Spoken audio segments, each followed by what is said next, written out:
Erev Shabbat Shalom. A nossa parashá que nós vamos ler essa semana é Parashat Vayechi. Parashat Vayechi é a parashá que conta do falecimento do Yaakov e que aconteceu antes do falecimento do Yaakov. Yaakov dá uma brachá para cada tribo, para os 12 tribos que ele tinha, e a Torá detalha a brachá de cada tribo, o que recebeu. Quando a gente lê os brachot, tem tribos que, olhando a brachá, parece brachá mesmo. Asher recebeu brachá de fartura, de ter muito pão. Dan recebeu brachá de facilidade de locomover nos mares. Naftali recebeu a brachá de facilidade de locomover na terra. Yosef recebeu uma brachá de fartura também. Quando a gente olha os brachot mesmo, a gente presta atenção que tem 2 tribos que é difícil chamar o que eles receberam de brachá. Estamos falando sobre a brachá dos tribos Shimon e Levi, que até interessante, todos os tribos receberam o brachá separadamente e eles receberam a brachá junto.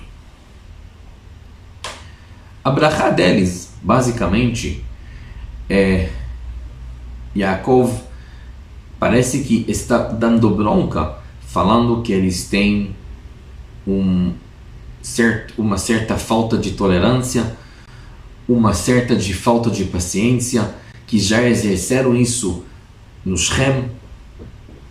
Eles mataram a cidade inteira do Shem quando aconteceu o que aconteceu com Diná, que o filho do prefeito de Shem raptou Diná e queria casar com ela. E Yaakov termina a brachá deles falando: Achalkem be Yaakov ve'afitzem be Israel. Eu vou espalhar eles entre todos os tribos. Como podemos chamar isso de uma brachá?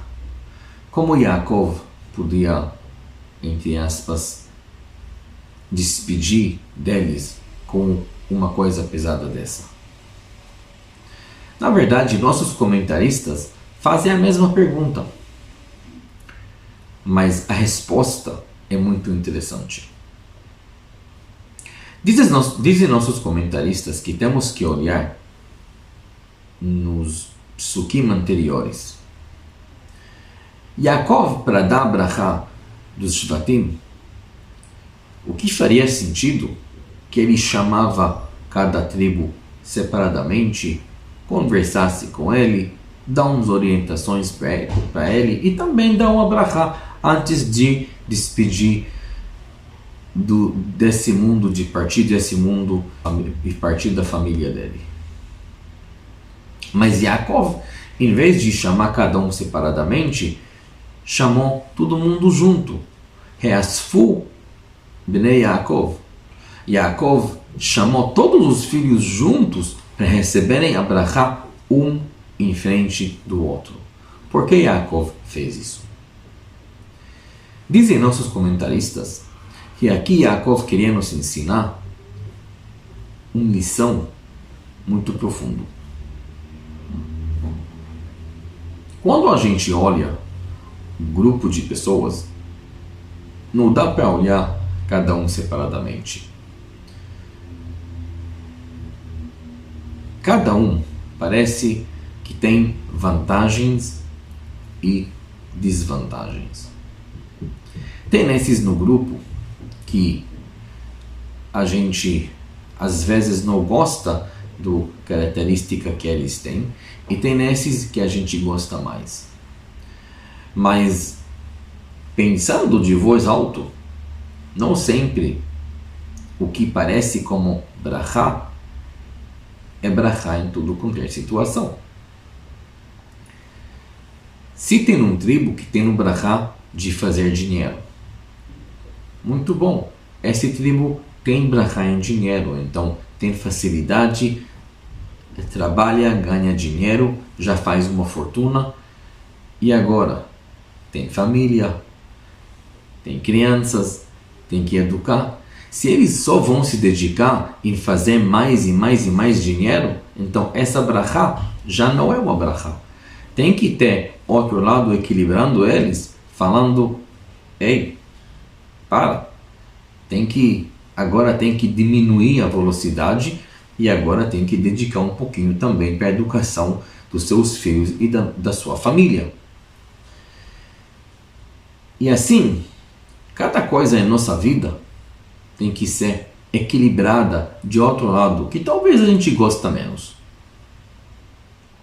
Um exemplo exatamente para isso, nós temos, pouco depois em nossa parashá, um exemplo exatamente dessa ideia, nós temos pouco depois dos brachot em nossa parashá. Quando Yaakov já faleceu e os tribos foram carregar Yaakov para enterrar ele em Israel. O Midrash conta que, nessa ocasião, os tribos chegaram em Israel, chegaram em Me'arat HaMachpelah, em Hebron, e lá estava aguardando Esav, impedindo o enterro do Yaakov. Esav já tinha todos os argumentos porque Yaakov não pode ser enterrado lá, e os tribos, cada um começou a argumentar que Yaakov sim tem que ser enterrado lá, até que falaram que Yaakov até tem um papel, um documento, que ele que tem que ser enterrado lá. Esav mandou trazer esse papel, os tribos mandaram Naftali, que como nós falamos, tem essa facilidade de locomover na terra, para trazer esse papel do Egito, e com tudo isso, Esav estava impedindo Yaakov ser enterrado. Tinha lá uma pessoa com uma desvantagem, Hushim, o filho do Dan. Ele era surdo. Ele não escutou os argumentos do Esav. Ele não entendeu nada o que estava acontecendo. Ele, como surdo, só estava vendo uma coisa. Esav estava impedindo o enterro do Yaakov. Quando chegou a um certo limite, Hushim tomou a iniciativa, foi encarar Esav, e lá Hushim se envolveu com Esav na linguagem que ele conhece e ele sabe, até que Hushim venceu Esav, cortou a cabeça dele, como o Midrash conta, caiu também para o Me'arat HaMachpelah. Esav está enterrado, a cabeça dele está enterrado lá, mas quem resolveu o problema no final era a pessoa com a desvantagem. Era Hushim, o surdo. Da mesma maneira, diz Yaakov, nós temos que saber que o povo judeu, ninguém pode olhar um para o outro pensando, ele tem brachá, eu tenho isso, eu tenho aquilo, eu não gosto as habilidades que aquele grupo tem, e eu não gosto como eles se comportam, etc, etc.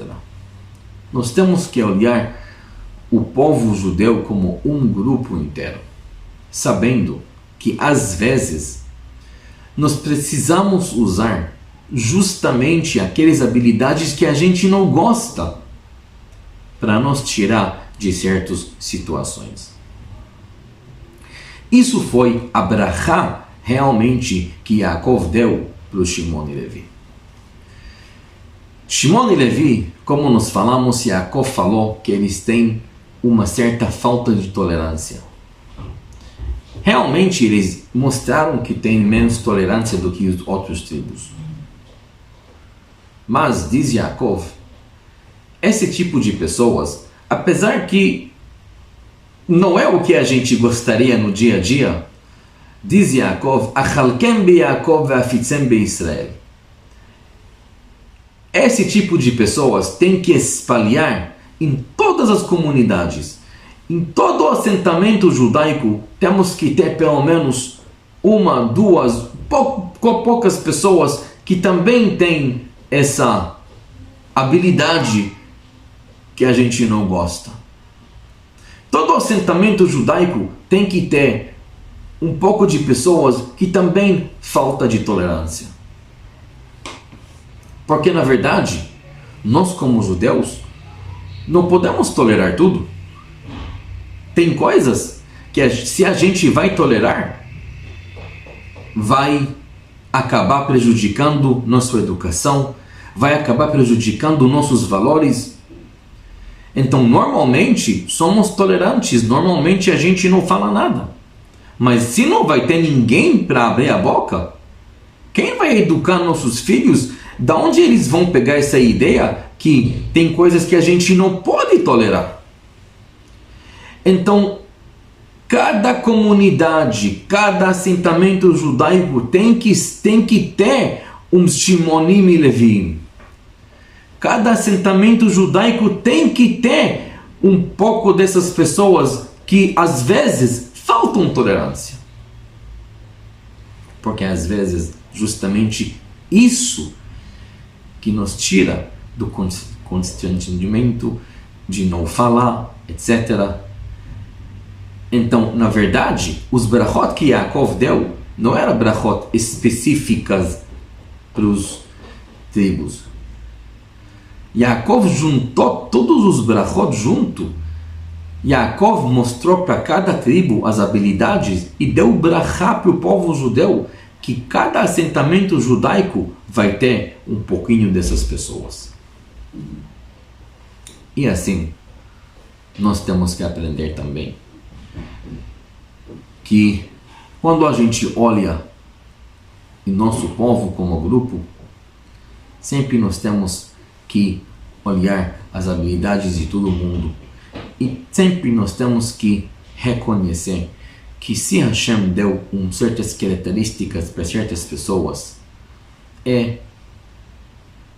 talvez não é para ser usado no dia a dia, mas às vezes nós precisamos disso também. Nós temos que aprender a respeitar as características, as habilidades de um ou outro, seja pessoas, seja grupos, e assim, como um povo junto, juntando todas as nossas vantagens e desvantagens, vamos poder vencer os desafios que nosso povo tem que encarar. Shabbat Shalom.